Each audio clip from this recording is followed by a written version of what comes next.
Island Bridge กำลังใกล้จะแรงอากาศดีดูบรรยากาศสวยงามสุดเราเดินมาที่นี่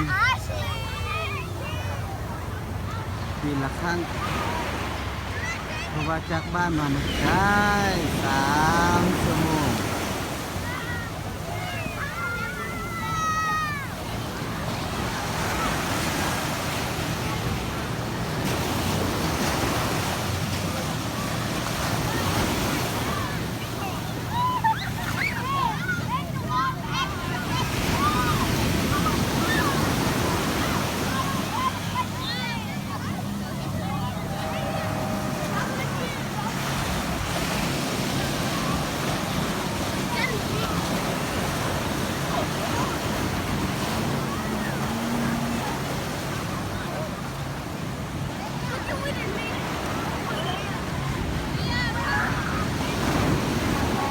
อากาศดีวันนี้